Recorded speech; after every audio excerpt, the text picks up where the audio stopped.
बिस्मिल्लाहिर्रहमानिर्रहीम। अस्सलाम वालेकुम। इस लेक्चर में अब डिस्कस किया जाएगा एग्जांपल्स ऑफ चैप्टर नंबर 9 और एग्जांपल शामिल है 9.1 टू 9.3।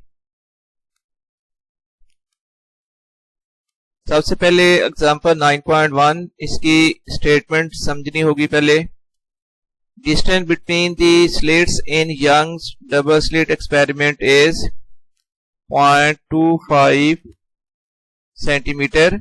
तो distance between the slits D से इसको लिखा जाता है और इसकी वैल्यू है 0.25 सेंटीमीटर।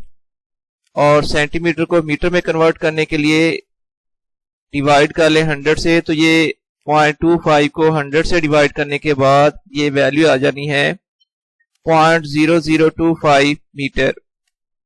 और आगे देखते हैं डाटा में क्या दिया हुआ है। और स्क्रीन प्लेस्ड एट 100 सेंटीमीटर। तो distance of screen from slits L equals to 100 centimetre और ये मीटर में वैल्यू आएगी 1 metre. Distance of the third dark fringe from the centre bright is 0.059 centimetre. तो distance of fringe from the centre bright, इसको capital Y से लिखा जाता है फार्मूले में और इसकी वैल्यू है 0.059 सेंटीमीटर।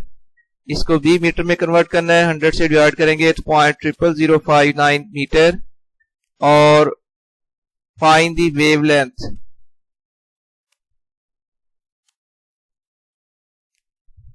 तो थर्ड ऑर्डर डार्क फ्रिंज के लिए m की वैल्यू हो जाएगी 2 के इक्वल। फर्स्ट ऑर्डर के लिए m इक्वल 0 होगा, सेकंड के लिए m इक्वल 1 और थर्ड ऑर्डर के लिए डार्क फ्रिंज के लिए m की वैल्यू हो जाएगी इक्वल टू 2 के इक्वल। और फिर हमने अब फाइंड करना है डिस्टेंस ऑफ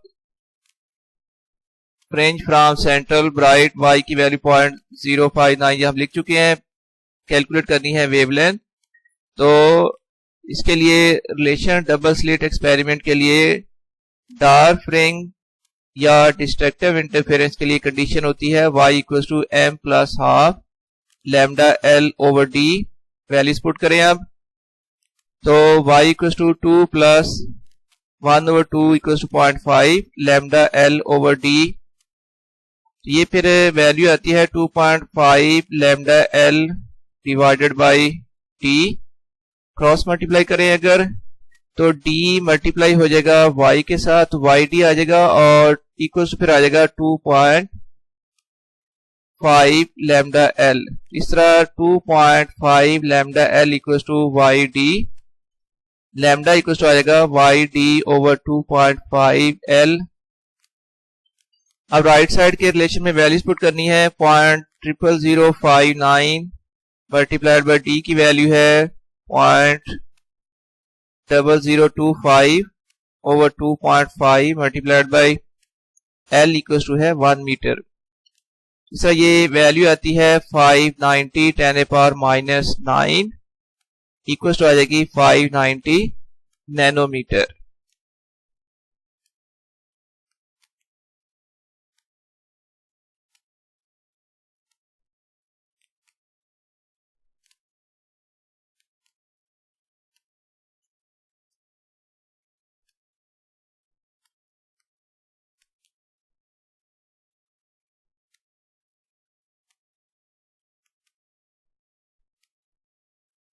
एग्जाम्पल है 9.2, yellow sodium light of wavelength 589 nanometre. तो wavelength lambda equals to 589 nanometre.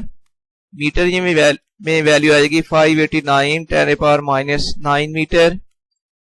emitted by a single source pass through 2 narrow slits.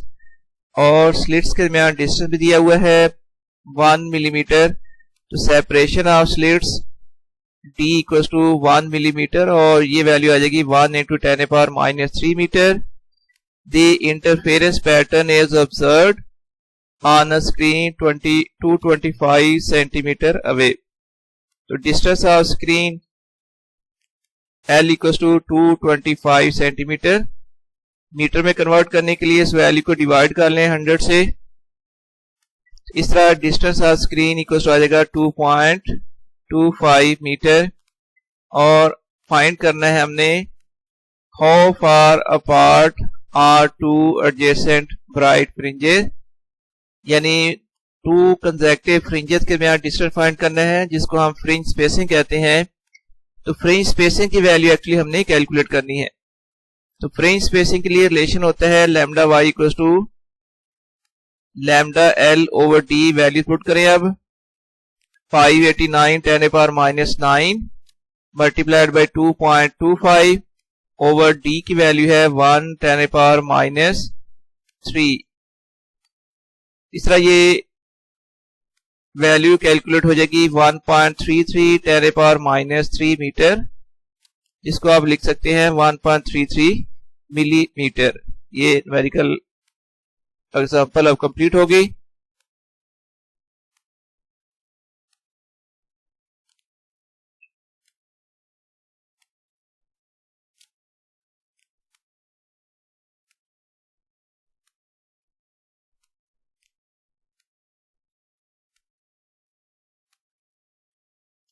Example number 9.3 इस तरह है। Light of wavelength 450 nanometre.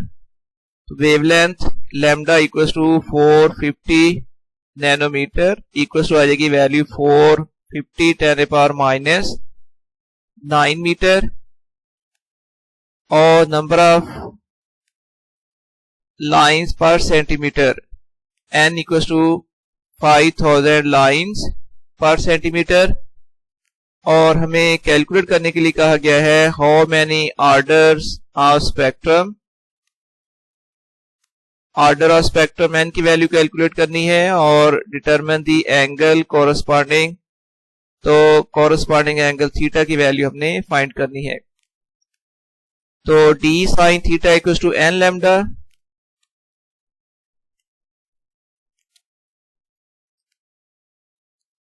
या लिख ले n lambda equal to D sine theta, और lambda फिर equal to आ जाएगा D sine theta over n equal to D sine theta over lambda.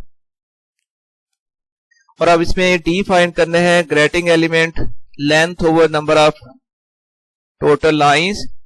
ये 5000 लाइंस मौजूद हैं 1 सेंटीमीटर लेंथ में। तो length 1 centimetre, number of line 5000।